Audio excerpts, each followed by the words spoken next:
రేవంత్ రెడ్డి గారు నోరు తెరిస్తే కేసీఆర్ అట్లా చేసిండు, కేసీఆర్ ప్రతిపక్ష నాయకుడేనా, కేసీఆర్ నీకు బుద్ధి ఉందా, కేసీఆర్ నువ్వు వస్తున్నావా, కేసీఆర్ నువ్వు తింటున్నావు పంటున్నావు ఫామ్ హౌస్లా, ఇవన్నీ ఎందుకు మనం ఇవన్నీ అడగాలి. ఎప్పుడు అడగాలంటే మనవన్నీ మనం కంప్లీట్ చేసి, అంటే మనం ప్రజాభవన్లో ఉండి మనం ప్రజలకు అందుబాటులో ఉండి మనం కూడా అనుభవిస్తూ ఉన్నాం. మనకు కూడా గవర్నమెంట్ కార్లే ఉన్నాయి, ఆ డీజిల్ కూడా జనాల సొమ్ముతోటి కష్టంతో పోసిందే కదా. ఇవన్నీ మనం అనుభవిస్తున్నప్పుడు మరి మనమేం చేస్తూ ఉన్నాం? మరి మా అమ్మలక్కలకు తులం బంగారం ఇస్తా అంటే మరి గవర్నమెంట్ సొమ్ములన్నీ నేను కూడా అనుభవిస్తున్నా, మరి మా అమ్మలక్కలకు మాటిచ్చి తప్పిది ఇవాళ తులం బంగారం ఇవ్వకపోతే ఆడబిడ్డలు ఎదురు చూస్తారని మరి రేవంత్ రెడ్డి గారు అనుకుంటున్నారా? అది లేదు. మరి పెన్షన్ ఇస్తా అన్నారు, పెంచుతా అన్నారు, ఆ పెన్షన్ ఇస్తున్నారా? అది కూడా లేదు. పోనీ ఇవన్నీ వదిలేద్దాం, ఎందుకు లేదు రేవంత్ రెడ్డి సార్ నీకు ఇబ్బంది పెట్టొద్దు, పాపం చిన్న వయసులో ముఖ్యమంత్రి అయిండు, పాపం పోనీ ఇక వదిలే, ఇవన్నీ వద్దులే, కానీ ఇక చిన్నపిల్లలకు స్కూటీలన్నీ ఇస్తా అన్నాడు, గదాన్ని ఇచ్చిండా? అది కూడా లేదు. గట్ల ఇక అవన్నీ కాదు, ఇక ఆడోళ్ళు ముచ్చట వదిలేద్దాం, ఇక పెన్షన్లు అమ్మలకు ఇస్తాన 2500 లేకపోతే ఆడోళ్ళకి ఇస్తాన స్కూటీలు ఇవన్నీ వదిలేద్దాం, మన మొగళ్ళ ముచ్చట కొద్దాం, మన మొగళ్ళ ముచ్చటే మాట్లాడుకుందాం. ఈ కేసీఆర్ అనేట ఆయన ఈ దుర్మార్గుడైన కేసీఆర్ మద్యం పోసి తెలంగాణను నడిపిస్తుండే. ఇప్పుడు నేను రేవంత్ రెడ్డిని, ఈ దుర్మార్గుడైన కేసీఆర్ మద్యం పోసి రాష్ట్రాన్ని నడిపిస్తుండే, మా అమ్మల అక్కల చెల్లెల మెడలో ఉన్న పుస్తెల తాడులను తెంపుతుండే ఈ తాగుబోతాడు. మరి నేను ముఖ్యమంత్రి అయినాక ఆ సమస్యను తీరుస్తా.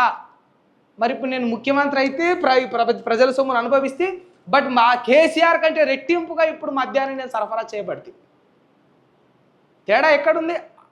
ఈవెన్ బెటర్ అనిపిస్తుంది సమ్టైమ్స్. ఎందుకంటే కేసీఆర్ అంటే రేట్లు తక్కువ పెట్టే అమ్మిండు, ఇటు మందే సేల్ చేయబడుతుంది, అటు పైసలు ఎక్కువ కమాయించబడుతుంది. కొనాలనుకున్నాడు ఇక 30కి 20కి ఆగిపోతాడా?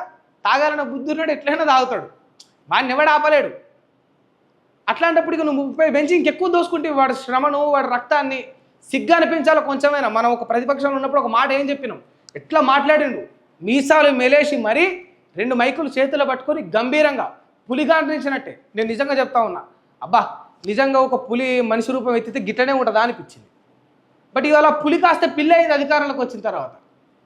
ఏమవుతుంది? మా అయితే కష్టాలు వస్తాయి, కొన్ని ఇబ్బందులు వస్తాయి, డబ్బుల కాడ కొంచెం ఇబ్బందులు జరుగుతాయి, కొంచెం అవకతవకలు జరుగుతాయి, స్ట్రగుల్స్ ఉంటాయి, అవన్నీ ఫేస్ చేయాలి. మరి ఏమిటికి మరి ముఖ్యమంత్రి అయ్యేది ఎందుకు? కేవలం మందు మీదనే నడిపిస్తుంటే కేసీఆర్ అని అన్నప్పుడు మనం దానికి విరుద్ధంగా పనిచేసి నిరూపించుకోవాలి. మద్యమే ప్రధాన ఆదాయం అని చెప్పిండ్రు, ఆ లెక్కలు కూడా మనకు తెలుస్తూ ఉన్నాయి. తెలంగాణలో ఏ రకంగా మద్యం అమ్ముడు పోతామో మనందరికీ తెలుసు. అది అయిపోతే కొంచెం దెబ్బ పడుతుంది, పడని ఉచిత బస్సు తీసేయి. నిన్న మొన్న టికెట్ పెట్టుకొని ఎట్లా పోయి అట్లే పోతారు. నువ్వు నిజంగా మద్యాన్ని నిర్మూలించినప్పుడు అది ప్రాణాలన్నా నిలబడతాయి కదా, అంతేనా కాదా? చేయాల్సింది పోయి గవేవి మనం చేయకుండా ఊకే ఏమంటారుగా ఎదురుగున్నోని కచ్చబెట్టి పొడుచుడే.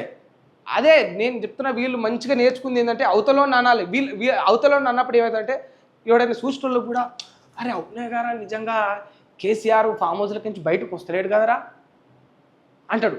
పక్కన ఉన్నాడు బాలిగాడు మల్లిగాడు వస్తే ఎవరా మల్లిగా నిజంగా కేసీఆర్ అసలు అసెంబ్లీలోకి వచ్చి కొట్లాడాలి, కానీ అసలు ఎందుకురా నిజంగా గట్టేటో మీటింగ్లు పెట్టి ఎలక తుర్తిలా ఎలక బొక్కలల్లా మాట్లాడుతూ ఉండాలి అనుకుంటారు.